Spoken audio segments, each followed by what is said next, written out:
প্রাণ বহু হতে চায় নির্বাচিত গদ্য দেবাশিস তরফদারের। এর খণ্ড 1 ছিল বীজ সংরক্ষণের কাল, আর প্রাণ বহু হতে চায় দ্বিতীয় খণ্ড। এখানে আছে দ্বিতীয় খণ্ডে আছে শিল্পীর কাজ, কথা সর্বস্ব।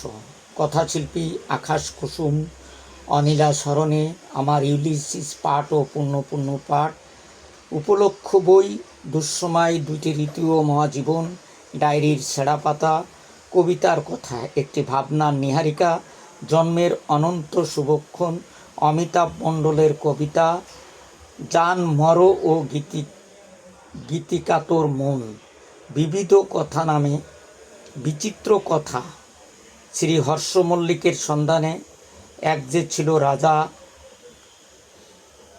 শিশু ও যুগান্তর, সোনার তরী, ব্রোকলিন ও ডাবলিন, বিশেষ কথা, প্রাণ বহু হতে চাই। গদ্য সংকলনটি অসাধারণ।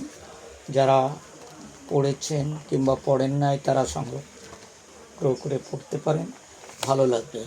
উপমা খুচরো পয়সার মতো, উঠতে বসতে খরচ হয়ে যায়। প্রতিমা ধীরে ধীরে পলি পড়ার মতো গড়ে ওঠে। এটি একটি রচনাকে ছেয়ে থাকে, একটি ভাবনার নীহারিকা। তথাকথিত সাধারণ মানুষের সাধারণ সুকর্মকে আড়াল করে হিরোইক এক তৃষ্ণা ভয়ঙ্কর। দুঃসময় কাল কি একটি চক্র যা ফিরে আসে, নাকি একটি তীর বা কখনো ফিরে আসে না? ঋতুর মধ্যেই দৈত্য সত্য আছে, তাই ঋতু আমাকে চিরদিন মুগ্ধ করেছে।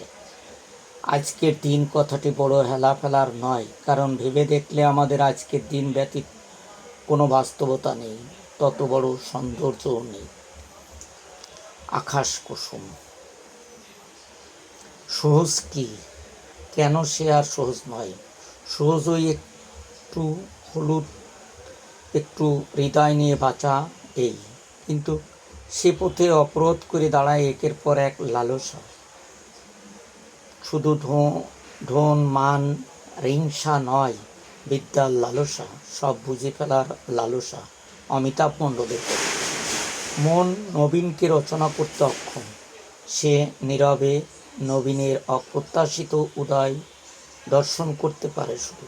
জন্মের অনন্ত শুভক্ষণ, এই তারপরই গল্প। বড় হয়ে অনেকেই সেই বোধটি হারিয়ে ফেলে। তারা মাথার ঘাম পায়ে ফেলে গল্পহীন গল্প লেখার চেষ্টা করেন। তাদের বন্ধুবর্গ ব্যতীত কেউ সেই গল্প পড়ে বলে মনে হয় না।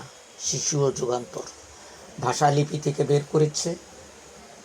দেবাশিস তরফদারের গদ্য সংগ্রহ 2, নাম প্রাণ বহু হতে চাই।